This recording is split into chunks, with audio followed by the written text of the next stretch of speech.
Hi buddies, this is Naveen voice over. புதுசாக சேனலில் பார்க்குறவங்க சப்ஸ்கிரைப் பண்ணிக்கோங்க. இன்றைக்கி நம்ம சேனலில் ஒரு நியூ சைனீஸ் ட்ராமாவை தான் பார்க்க போகிறோம். ஜின்னோட வாழ்க்கை ஒரே நாளில் தலைகீழாக மாறிடுச்சு. அவளோட அப்பாவை ஆஃபீஸர்ஸ் எல்லாரும் இன்வெஸ்டிகேஷன் பண்ணுறதுக்காக கூட்டிகிட்டு போயிடுறாங்க. அதான் அரெஸ்ட் பண்ணி கூட்டிகிட்டு போயிடுறாங்க. அதோட அவளோட சொத்தும் ஃபுல்லாகவே ஃப்ரீஸ் பண்ணிட்டாங்க. அதை சொத்து எல்லாத்தையும் முடக்கிட்டாங்க. இதனால் ஜின்னோட வெளிநாட்டுக்கு போய் படிக்கணும் அப்படிங்கிற ஒரு கனவும் தடைப்பட்டுருது. அவளோட இறந்து போன அம்மாவோட கடைசி ஆசை ஜின் வெளிநாட்டுக்கு போய் படிக்கணும் அப்படிங்கிறது தான். ஆனால் பணப்பிரச்சனைனால விசா ப்ராசஸ் கூட கன்டினியூ பண்ண முடியாத ஒரு நிலை உருவாகுது. அது மட்டும் இல்லாமல் கடன் கொடுத்தவங்க எல்லாரும் தொடர்ந்து தொந்தரவு பண்ணிக்கிட்டே இருப்பாங்களாம். அதனால் அவளை எப்படியாவது சேஃபாக பாதுகாக்கணும் அப்படிங்கிறதுக்காக அவங்க அப்பாவோட செக்ரட்டரி ஷூன்ஹாய் ஒரு முடிவு பண்ணுறாரு. பெய்ஜிங் சிட்டியிலேருந்து அவளை அவளோட அத்தை லீ லாங்ஃபாங் வீட்டுக்கு ஜான்ஜோ அப்படிங்கிற ஒரு கடலோர ஊருக்கு அனுப்பி வைக்கலாம் அப்படிங்கிற மாதிரி டிசைட் பண்ணியிருப்பாரு. ஜின்னுக்கு அந்த ரொம்ப தூரத்தில் இருக்க கிராமத்துக்கு போகிறதுக்கு விருப்பமே இல்லை. ஆனால் பெய்ஜிங்லேயே தங்குற அளவுக்கு வேறு எந்த ஒரு ரிலேட்டிவ்ஸுமே அங்கே இல்லை. அவளுக்கு அங்கே போகிறத தவிர வேறு வழியே இல்லாதனால அவள் விருப்பம் இல்லைனால அதை ஒத்துக்கிறான். ஷூன்ஹாய் காரில் ஜின்னை கூப்பிட்டுட்டு போயிட்டு இருக்கும்போது அந்த ஜான்சோக்கு பக்கத்தில் வரும்போது ஜிபிஎஸ் சிக்னல் போயிடும். அதனால் அவங்க காரை நிறுத்த வேண்டிய ஒரு நிலைக்கு தள்ளப்படுறாங்க. அந்த நேரத்தில் காரோட விண்டோ வழியாக ஜின் ஒரு விஷயத்தை பார்க்குறாங்க. வெள்ளை கலரில் முடி வச்சுருக்க ஒரு பையன் அவனோட ஃப்ரெண்ட்ஸும் இன்னொரு பையனை துரத்தி பிடிச்சி அவனை கீழே தள்ளி அவங்க கூட சண்டை போட்டுட்ருக்கதை பார்க்குறாங்க. அதை பார்த்த ஜின் இவங்க எல்லாம் ரவுடி கேங் போல அப்படிங்கிற மாதிரி நினச்சிட்ருப்பாங்க. ஆனால் உண்மையிலே நடந்ததே வேற. அந்த வெள்ளை முடி வச்சுருக்க அந்த பையனோட பேர் ஷீவோ. அவன் தன்னோட டீச்சர் மிஸ்டர் ஜூவோட திருடு போன மொபைல் ஃபோனை திருப்பி கொண்டு வரதுக்காக தான் ட்ரை பண்ணிகிட்டு இருந்திருப்பான். ஆனால் உண்மை தெரியாத ஜின் ஷீவோவும் அவனோட கலர்ஃபுல்லான ஹேர் ஸ்டைல் வச்சுருந்த அந்த ஃப்ரெண்ட்ஸும் சாதாரண தெருவோட ரவுடி பசங்க போல் அப்படிங்கிற மாதிரி தப்பாக நினச்சிட்டு இருப்பாங்க. அப்போ ஷூன்ஹாய் என்ன பண்ணுறாருன்னா அந்த ஸ்வான் ஐஸ்லாண்டுக்கு போகிறதுக்கு வழியை கேட்கறதுக்காக அந்த பசங்கள்கிட்ட ஹெல்ப் கேட்குறாரு. அவங்களும் சரியான வழியை சொன்னதும் ஷூன்ஹாய் ரொம்ப சந்தோஷப்பட்டு ஒவ்வொருத்தருக்கும் 100 யுவான் பணம் கொடுக்குறாங்க. இதை பார்த்தா ஷியூ உடனே அந்த பணத்தை திருப்பி கொடுங்குற முதல்ல அப்படிங்கிற மாதிரி தன்னோட ஃப்ரெண்ட்ஸ்கிட்ட சொல்கிறாங்க. ஆனால் அவங்க ஃப்ரெண்ட்ஸ் எல்லாருமே இவ்வளோ பணம் சும்மா கிடச்சிருக்கு, சும்மா ஏற்றுக்கலாம் அப்படிங்கிற மாதிரி ரொம்ப ஹாப்பியாக அதை வச்சுக்கிறாங்க. அப்போ காரில் பெய்ஜிங் ரிஜிஸ்ட்ரேஷன் நம்பர் இருக்கிறத பார்த்தேன் ஷியூவோட ஃப்ரெண்ட்ஸ் நீ பிக்கப் பண்ண போகிற ரிச் கஷின் இதுதானா அப்படிங்கிற மாதிரி பேசிகிட்டு இருப்பாங்க. கொஞ்ச நேரம் கழிச்சு ஷீவோ திரும்ப மிஸ்டர் ஜூ கிட்ட அந்த ஃபோனை கொண்டு கொடுத்துட்றான். அந்த சான்ஸை யூஸ் பண்ணி மிஸ்டர் ஜூ நீ மறுபடியும் ஸ்கூலுக்கு வா, நீ உன்னோட ஸ்டடீஸ் கன்டினியூ பண்ணணும் அப்படிங்கிற மாதிரி இன்ஸ்ட்ரக்ஷன் கொடுத்துட்ருப்பாரு. லாஸ்ட் 2 இயர்ஸாக ஷீவோ ஸ்கூலுக்கு போகிறத விட்டுட்டு ஒரு ரிப்பேர் ஷாப்பில் தான் வேலை பார்த்துட்ருப்பான். ரீசன் என்னென்னா அவனோட அம்மாவுக்கு ஃபினான்ஸில் ஹெல்ப் பண்ணணும் அப்படிங்கிறதுக்காக தான் இந்த மாதிரி பண்ணிகிட்ருப்பான். அப்போ மிஸ்டர் சூ நீ ஏரோஸ்பேஸ் மாடல் காம்படிஷனில் பேப்பர் ஏரோப்ளைன் காம்படிஷன் எல்லாத்துலேயுமே வின் பண்ணியிருக்க, நீ ரொம்ப டேலண்டான ஸ்டூடெண்ட், உன்னோட ஸ்கில்ஸ் எல்லாத்தையும் வீணாக்காத அப்படிங்கிற மாதிரி அவனுக்கு அட்வைஸ் பண்ணிகிட்ருப்பாரு. ஆனால் ஷியூ அதை பெருசாக எடுத்துக்காமல் அவரோட பேச்சை மிஸ்டர் ஜூவோட அந்த குடும்ப பிரச்சனை பக்கம் திருப்பி விட்டு அங்கேருந்து நைஸாக எஸ்கேப் ஆகி போயிடுவான். இன்னொரு பக்கம் ஊரில் இருக்க மேங்ஜோ கிளப்பில் ஜின்னோட அத்தை லீ லாங்ஃபாங் தன்னோட அண்ணி மக வரப்போகிறா அப்படிங்கிற சந்தோஷத்தில் நல்லா அழகாக மேக்கப்லாம் போட்டு ரெடி ஆகிட்டு வெயிட் பண்ணிகிட்ருப்பாங்க. அடுத்ததாக நம்ம ஜின் தன்னோட நியூ லைஃப்பை அந்த சின்ன கடலோர பகுதியில் இருக்க அந்த வில்லேஜில் தான் ஸ்டார்ட் பண்ண போகிறாங்க.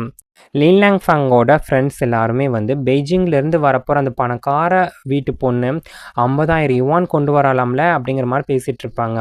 அந்த பணம் மட்டும் இருந்தால் லீ லாங்ஃபானோட கடன் எல்லாம் அடைஞ்சிரும் அப்படிங்கிற மாதிரி நினச்சிட்டு இருப்பாங்க. அப்போ லீ லாங்ஃபாங் கூட கற்பனையில் அப்படியே மிதந்துட்டு இருப்பாங்க.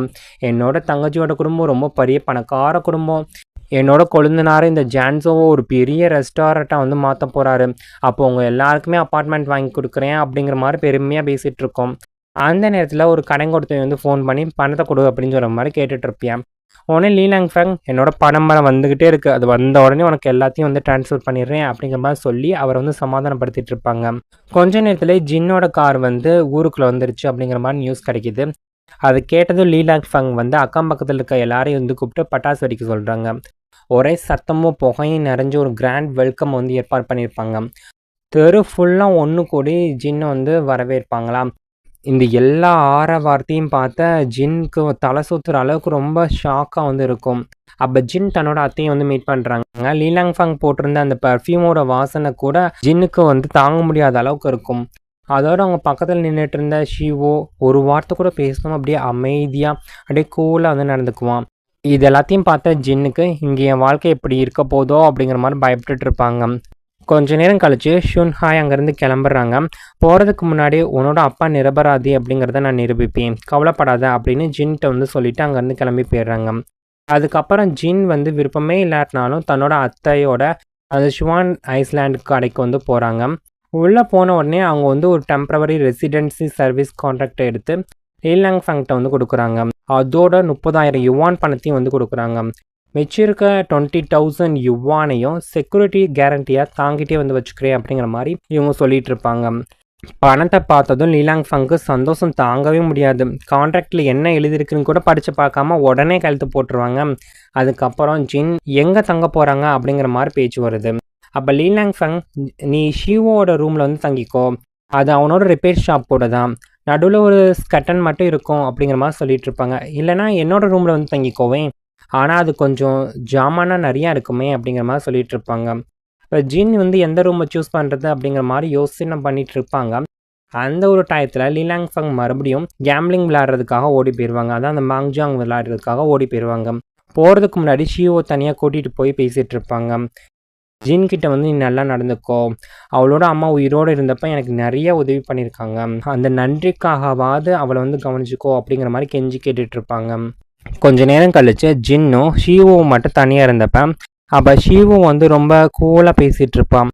பாத்ரூம் வந்து வீட்டுக்குள்ளே இல்லை, வெளியில் இருக்க பப்ளிக் பாத்ரூம் தான் யூஸ் பண்ணணும். இன்னொரு முக்கியமான விஷயம், என்னோட பாட்டியம்மா வந்து ரெஸ்ட் எடுத்துகிட்டு இருக்காங்க, அவங்கள வந்து டிஸ்டர்ப் பண்ணக்கூடாது அப்படின்னு வார்ன் பண்ணிகிட்டு இருப்பான். புது இடம், புது மனுஷங்க, வாழ்க்கையில் நடந்த பிரச்சனை, இது எல்லாமே சேர்ந்து நம்ம ஜின்னோட மனசு வந்து உடஞ்சி போயிடும். ஆனால் ஜின் கொஞ்ச நேரத்துலேயே அப்படியே தூங்கிடுவாங்க. தூக்கத்தில் அவங்களோட இறந்து போன அம்மாவை வந்து கனவுல பார்க்குறாங்க. அவங்க அம்மா வந்து ஜின்னை வந்து சமாதானப்படுத்திட்டு இருப்பாங்க. இந்த கஷ்டமான காலத்தை எல்லாத்தையும் நீ கடந்து போயிடுவோம்மா, நீ ஒன்றும் ஃபீல் பண்ணாத அப்படிங்கிற மாதிரி சொல்லிட்டு இருப்பாங்க. அதை கேட்டதுக்கு அப்புறம் தான் ஜின்னுக்கு மனசு கொஞ்சம் அமைதியாக இருக்கும். திடீர்னு கண் விழிச்சு பார்க்கும்போது அவங்களோட கண்ணிலேருந்து அப்படி கண்ணீர் வழிஞ்சிட்டு இருக்கும். அப்போ தான் ஷீவு வந்து அவங்களோட பெட்டுக்கு பக்கத்தில் நின்றுட்டு இருக்கிறத வந்து பார்க்குறாங்க. சாப்பாடு ரெடி, கீழே வா அப்படிங்க மட்டும் சொல்லிவிட்டு அங்கேயே நின்றுட்டுருப்பான். ஆனால் டின்னர் டைம் வந்து ஜின்னுக்கு ரொம்ப நல்ல எக்ஸ்பீரியன்ஸாக வந்து இல்லை. ஏன்னா டேபிளில் இருந்த ஃபுட்டெல்லாம் பார்க்கும்போது ஜின்னுக்கு அது சாப்பிடவே தோணாது. நைட் நேரத்தில் நான் வந்து கறியெல்லாம் சாப்பிட மாட்டேன், குறிப்பாக அந்த பன்னி கொழுப்பெல்லாம் போட்டு சமைச்ச சாப்பாடு எதுவுமே சாப்பிட மாட்டேன் அப்படிங்கிற மாதிரி சொல்லிட்டு இருப்பாங்க. அதை சொல்லிவிட்டு அவங்க மறுபடியும் மேலே ரூமுக்கு வந்து போயிடுவாங்க. இதனால் கீழே ஷீவுக்கும் அவனோட அம்மா லீலாங் ஃபங்க்கும் வந்து ஆர்கியூமெண்ட் வந்து ஸ்டார்ட் ஆகுது. அப்போ ஷீவு சொல்கிறான், நம்ம வாழ்க்கை ஏன் இப்படி ஆகிப்போச்சுன்னு உங்களுக்கு தெரியுதா, நீங்கள் இன்னும் அந்த கேம்பிளிங் பழக்கத்தை வந்து விடலை, அப்பா விட்டுட்டு போன அந்த கேம்பிளிங் கடனும் இன்னும் நம்ம தலையில் தான் இருக்குது அப்படிங்கிற மாதிரி கோவப்பட்டுட்டு இருப்பான். அதுக்கு அவனோட அம்மா வந்து தான் என்ன ஸ்டேஜில் இருக்காங்க அப்படிங்கிறதும் சொல்லிட்டு இருப்பாங்க. ஜின் கொடுத்த அந்த 30,000 யுவான் மட்டும் இல்லைன்னா வெளியில் காத்துட்ருக்க அந்த கடங்காரங்க எல்லாரும் வந்து நம்மக்கிட்ட ரொம்ப மோசமாக நடந்துக்குவாங்க, அதுலேருந்து நம்மளால் தப்பிக்க முடியாமல் போயிருக்கும். அதோட உன்னோட பாட்டியோட கால்வலி ட்ரீட்மெண்ட்டு, அப்புறம் மருந்து செலவு எல்லாமே இருக்குல்ல அப்படிங்கிற மாதிரி சொல்லிட்டு இருப்பாங்க. அப்புறம் கொஞ்ச நேரத்தில் ரொம்ப மனசுடைஞ்சு போய் பேச ஆரம்பிச்சிருவாங்க. ஒரு நாள் நீ மறுபடியும் ஸ்கூலுக்கு போய் படிக்கணும் அப்படிங்கிறது தான் என்னோட ஆசை அப்படின்னு சொல்லிட்டு இருப்பாங்க. ஆனால் ஷீவு வந்து ரொம்ப ஸ்ட்ராங்காக இருப்பான், எனக்கு இந்த படிப்பெல்லாம் தேவையில்லை, இந்த குடும்பத்தை நானே வேலை செஞ்சு பார்த்துக்கிறேன் அப்படிங்கிற மாதிரி ரொம்ப பிடிவாதமாக வந்து சொல்லிட்டு இருப்பான். இன்னொரு பக்கம் மேலே ரூமில் இருந்த ஜின் தன்னோட ஃப்ரெண்ட்ஸ் லீலிங் அப்புறம் அவங்களோட கிளாஸ்மேட்டோட வீடியோ கால் பேசிகிட்டு இருப்பாங்க. அவள் தொடர்ந்து வந்து ப்ளேம் பண்ணிக்கிட்டே இருப்பாள். இந்த ஊர் ரொம்ப வித்தியாசமாக இருக்குது, அடிக்கடி கரண்ட்டு போயிடுது, என்னோடய கசின் கூட பார்க்க ஒரு ரவுடி மாதிரி தெரியுறான் அப்படிங்கிற மாதிரி தன்னோட ஃப்ரெண்ட்ஸ்கிட்ட வந்து சொல்லிட்டு இருப்பாங்க. அப்படியே பேசிகிட்டே இருக்கிற நேரத்தில் இருட்டில் திடீர்னு ஷீவு வந்து அவங்களுக்கு பின்னால் நிற்கிறது வந்து பார்க்குறாங்க. பயந்து போன ஜின் வந்து உடனே வீடியோ காலை வந்து கட் பண்ணிடுறாங்க. அதுக்கப்புறம் ஷீவு வந்து ஒரு ஹெவியான வாசனை வர கொசுபத்தியை வந்து ஏற்றி வைக்கிறான். அப்போ ரொம்ப சீரியஸாக, இங்கே இருக்க கடற்கரையில் இருக்க கொசுலாம் சாதாரண கொசு ஒன்றும் கிடையாது, ஒரு பன்னியவே கடிச்சு சாகடிக்கிற அளவுக்கு ரொம்ப கொடுமையாக இருக்கும் அப்படிங்கிற மாதிரி வார்ன் பண்ணிட்டு இருப்பான். அதை கேட்டதும் ஜின்னுக்கு வந்து இன்னும் பயமும் எரிச்சலும் சேர்ந்து இப்படி கொழுந்து விட்டு எரியும். என்னடா பண்ணுறது அப்படிங்கிற மாதிரி. ரூமில் வந்து லைட் வெளிச்சம் வந்து டிம்மாக இருக்குமா, அதை பார்த்த ஜின் வந்து இந்த ரூமில் லைட் கூட சரியா இல்லையே அப்படிங்கிற மாதிரி குறை சொல்லிட்டு இருப்பாங்க. அதை கேட்ட ஷீவு வந்து அமைதியை ஏணி மேலே ஏறி இந்த லைட் பல்பை வந்து மாட்டிகிட்டு இருப்பான். அப்போ புது பல்பை வந்து ஜின்னோட கையில் வந்து பிடிக்க சொல்லியிருப்பான். அந்த நேரத்தில் 2 பேரும் ஒரு டீல் போட்டுக்கலாம் அப்படிங்கிற மாதிரி டிசைட் பண்ணியிருப்பாங்க. இன்னும் 1 மாதம் மட்டும்தான், அது வரைக்கும் நீ பார்ட் ஏ, நான் வந்து பார்ட் பி, ஒருத்தர் டிஸ்டர்ப் பண்ணாமல் எப்படியோ அட்ஜஸ்ட் பண்ணிக்கலாம் அப்படிங்கிற மாதிரி டிசைட் பண்ணியிருப்பாங்க. அதுக்கப்புறம் ஷீவு ஜின்னை வந்து பப்ளிக் சவர் இருக்கிற இடத்துக்கு வந்து கூட்டிகிட்டு போகிறான். அதை பார்த்து வந்து ஜின்னுக்கு வந்து அதிர்ச்சி மேலே அதிர்ச்சியாக இருக்கும். பாத்ரூம் முழுக்க அப்படியே பழசா ரொம்ப அழுக்காவும் இருக்கும். சுவர்லலாம் துருப்பிடிச்சு போன கரை, உடஞ்சு போன கதவு, கதவுல பெரிய ஓட்டை, பக்கத்தில் ஒரு பக்கெட்டு, அதோட ரொம்ப சீப்பான ஷாம்பு பாட்டில் மட்டும்தான் இருக்கும். அந்த காட்சியெல்லாம் பார்த்தா ஜின்னு முகமே சுருங்கி போயிடும். ச்சே, நிஜமாவே நான் இங்கே தான் குளிக்கணுமா அப்படிங்கிற மாதிரி அவங்களுக்கு மனசுக்குள்ள வந்து நினச்சிட்டு இருப்பாங்க. ஆனால் வேற வழியே இல்லாதனால, விருப்பமே இல்லாட்டினா கூட அந்த சூழ்நிலையை வந்து சகிச்சுக்கிறதுக்கு முடிவு பண்ணிடுவாங்க. கொஞ்ச நேரம் கழிச்சு அவன் பாத்ரூமில் இருந்தப்ப திடீர்னு ஒரு பெரிய பூச்சி இருக்கிறது போல அவளுக்கு வந்து தெரியும். அதை பார்த்த உடனே ஜின் வந்து பயத்தில் அலற ஆரம்பிக்கிறான். இங்க வா வா, சீக்கிரமா வா அப்படின்னு ஷீவை வந்து கூப்பிடுறான். அவளோட குரல்ல கேட்டது ஷீவு உடனே அங்கே ஓடி வரான். பூச்சியை பார்த்ததும் அவனுக்கு சிரிப்பு வந்துடுது. இதுக்கு தான் நான் இவ்வளோ கத்திட்டு இருந்தேன் அப்படிங்கிற மாதிரி கிண்டல் பண்ணிட்டு இருப்பான். அதுக்கப்புறம் அந்த பூச்சியை கையில் பிடிச்சி காட்டிட்டு, இங்கே பாரு, இது எவ்வளோ சின்னதாக இருக்குது, இதை பார்த்து போய் பயப்படுறிய அப்படிங்கிற மாதிரி சிரிச்சிட்டு இருப்பான். ஆனால் ஷீவுக்கு வந்து அது இன்னும் ஒரு பெரிய மான்ஸ்டர் மாதிரி தெரியுமா. அவள் ரொம்ப பதட்டமாயிட்டு, அது என்கிட்ட கொண்டு வராத, தூரமாக தள்ளிப்போ, போ பக்கத்தில் வராத அப்படிங்கிற மாதிரி கத்திட்டு இருப்பான். ஜீவு வந்து இவ பயப்படுறதை பார்த்து இன்னும் கிண்டல் பண்ணிட்டு இருப்பானா. அதனால் ஜின்னுக்கு வந்து ரொம்ப பயமாகவும் இருக்கும். அதோட கோபம் வந்து ரொம்ப டென்ஷன் ஆயிடுவாங்க. இப்படி ஜின்னோட ஜான்சோ வாழ்க்கையோட முதல் நாள் முழுக்க ரொம்ப அதிர்ச்சியாகவும் சங்கடமாகவும் அப்புறம் நிறைய சண்டைகள் அப்படின்னு சொல்லிட்டு ரொம்ப மோசமாக வந்து போயிட்டு இருந்திருக்கும். அடுத்து என்ன நடக்க போகுதுங்கிறத அடுத்த எபிசோடை பார்த்து தெரிஞ்சுக்கலாம். நான் எக்ஸ்பிளைன் பண்ணது உங்களுக்கு பிடிச்சிருந்துச்சுன்னா மறக்காமல் நம்ம சேனலை சப்ஸ்கிரைப் பண்ணுங்கள், லைக் பண்ணி உங்கள் ஃப்ரெண்ட்ஸ் அண்ட் ஃபேமிலி மெம்பருக்கு ஷேர் பண்ணுங்கள், மறக்காமல் கமெண்ட் செக்ஷனில் கமெண்ட் பண்ணுங்கள். தேங்க்யூ ஃபார் யுவர் வாட்சிங்.